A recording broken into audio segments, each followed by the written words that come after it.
8장 19절의 말씀, 출애굽기 8장 19절 한 절의 말씀을 8장 19절 한 절 말씀 우리 한 목소리로 함께 봉독합니다. 요술사가 바로에게 말하되 이는 하나님의 권능이니이다 하였으나 바로의 마음이 완악하게 되어 그들의 말을 듣지 아니하였으니 여호와의 말씀과 같더라. 아멘. 오늘도 우리 주님과 함께 하루를 시작하시는 우리 모든 성도님들, 하나님께서 성령의 충만함, 하늘의 은혜와 평강 가득 부어주시길 주님의 이름으로 간절히 기원합니다. 오늘 본문의 말씀을 통해서 하나님의 권능, 이런 제목으로 함께 은혜 나누도록 하겠습니다. 모세가 하나님의 명을 따라서 바로 앞에 섰습니다. 우리 백성을 놓아주십시오. 우리가 광야의 한 사흘길쯤 가서 하나님께 제사를 드리려고 합니다. 그러나 바로는 완강하게 그것을 거부했습니다. 그런데 이 바로의 완강함과 완고함은 하나님이 의도하신 거예요. 달리 말하자면 하나님이 바로의 마음을 완고하게 하셔서 이스라엘 백성들을 강하게 놓아주지 않겠다, 그렇게 말했던 것입니다. 출애굽기 7장 3절에 보면 이렇게 기록하고 있습니다. 내가, 여기서 말하는 데는 하나님입니다. 내가 바로의 마음을 완악하게 하고 내 표징과 내 이적을 애굽 땅에서 많이 행할 것이나 바로가 너희의 말을 듣지 아니할 터인즉 내가 내 손을 애굽에 뻗쳐 여러 큰 심판을 내리고. 그러니까 하나님이 바로의 마음을 일부러 의도적으로 완고하게 하신 거예요. 그 이유는 무엇이냐면 그 땅에 큰 표징과 이적과 심판을 내리기 위해서입니다. 즉 하나님의 권능을 보이기 위해서였습니다. 당시에 이스라엘 백성들은 애굽 왕의 현실적 그 권세 앞에 두려워했잖아요. 그 앞에 떨며 그 앞에 좌절했잖아요. 또 종살이를 통해서 괴로움과 또 고통 속에 있었지 않습니까? 그런데 그들 앞에 이제 하나님이 권능을 드러내 보이심으로 너희는 세상의 권세가 아니라 하나님의 권능 앞에 굴복하고 경배해야 된다. 누가 진짜 너희들을 지켜주는 분인지, 누가 너희에게 참 생명을 가져다 주는 분인지 너희들 바로 인식해야 된다. 이제 이런 의미에서 하나님께서 애굽의 표징과 이적과 심판을 내리시겠다, 이렇게 지금 말씀하신 것이죠. 그래서 애굽에 하나님께서 내린 10가지 재앙이라고 하는 것은요, 다 하나님의 권능을 드러내 보이기 위함입니다. 그 권능이라고 하면 크게 3가지를 의미해요. 첫 번째는 무엇이냐? 하나님이 그 권능을 통해서 내가 누구인지를 밝히신 거예요. 하나님이 어떤 분이신지를 밝히시는 겁니다. 하나님이야말로 참 하나님이시고 세상의 모든 만유를 다스리시고 통치하시는 분임을 똑똑히 이스라엘 백성과 애굽의 백성들이 깨달아 알 수 있도록 하나님이 누구이신지를 보이기 위함이 첫 번째 하나님의 권능의 의미였고요. 두 번째로 하나님의 권능은 거짓 신들을 심판하는 데 그 목적이 있었습니다. 하나님의 권능을 통해 당시에 애굽 많은 백성들이 믿었던 그런 가짜 신들이, 그 가짜 신들의 실체가 드러났어요. 그 신들을 심판하심으로 하나님만이 유일하신 하나님을 이제 드러내 보이셨던 것이죠. 이건 거짓 신들의 실체를 밝힌다는 것은 우상에 묶여 있는 사람에게 해방을 허락하셨다, 이런 의미로도 우리가 받아들일 수 있습니다. 세 번째 하나님의 권능은 어떻게 드러났느냐?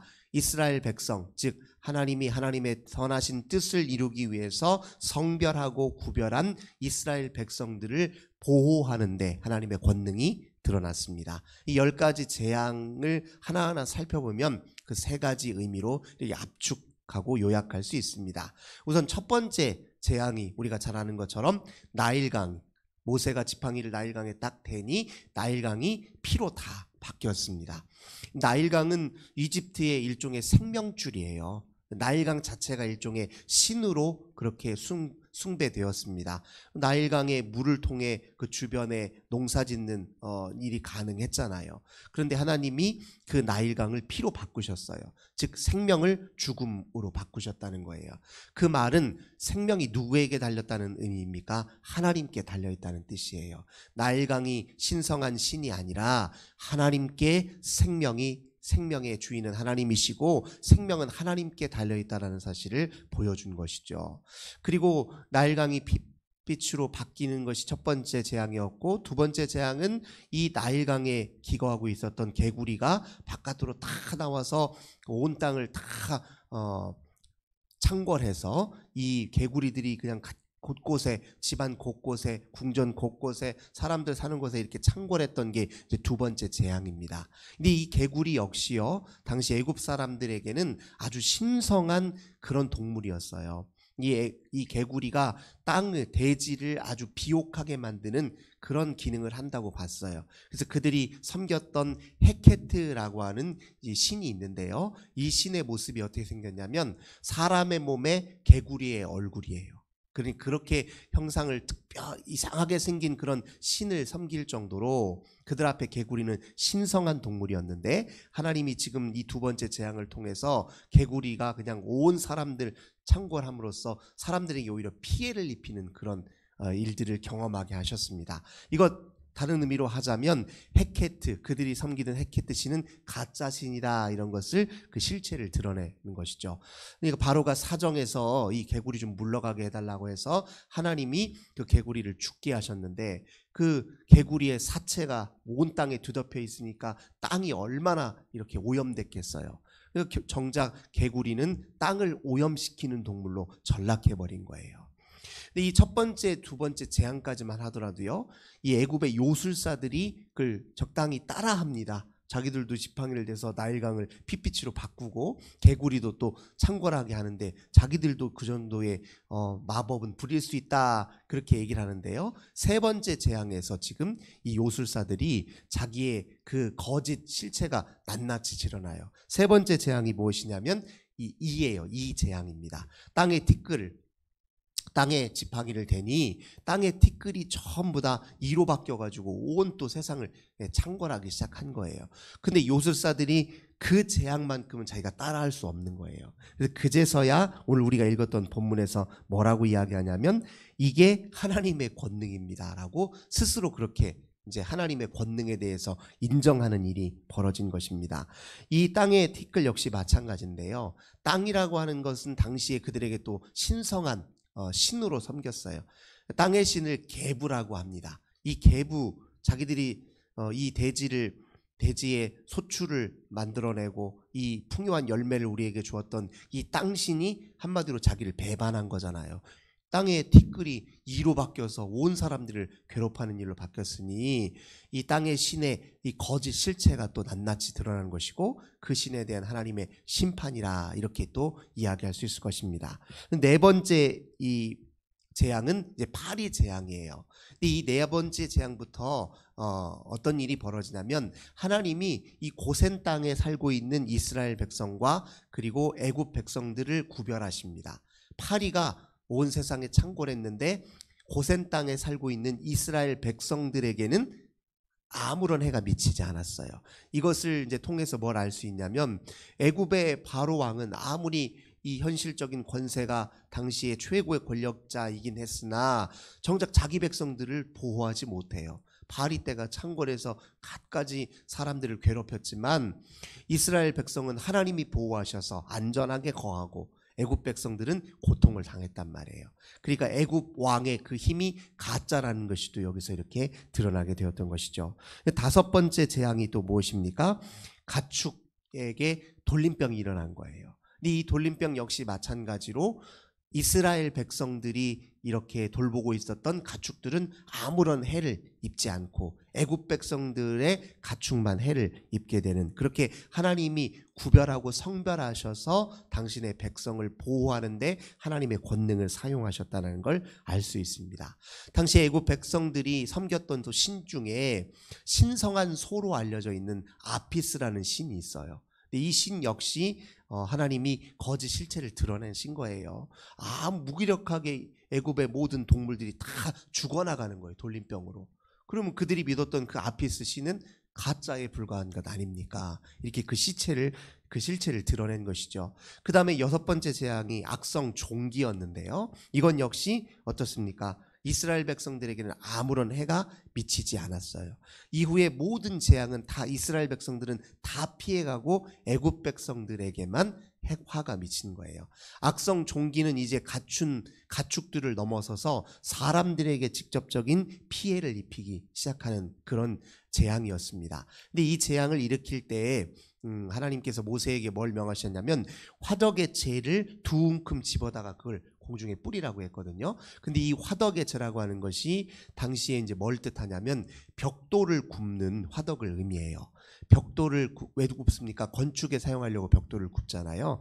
이 당시에 애굽에 섬기던 또 신 중에 임호테프라고 하는 신이 있어요. 근데 이 사람은 본래 이 애굽의 유명한 건축가이자 공학도였습니다. 이 사람이 나중에 죽은 이후에 이 임호테프라고 하는 사람이 뭐 이집트의 예를 들면 피라미드 같은 이런 아주 유명한 건축물에 대한 설계자다 이렇게 알려질 정도로, 그래서 이 애굽 애들에게는 신성시된 인물이었어요. 죽은 이후에 그를 신으로 섬길 정도로.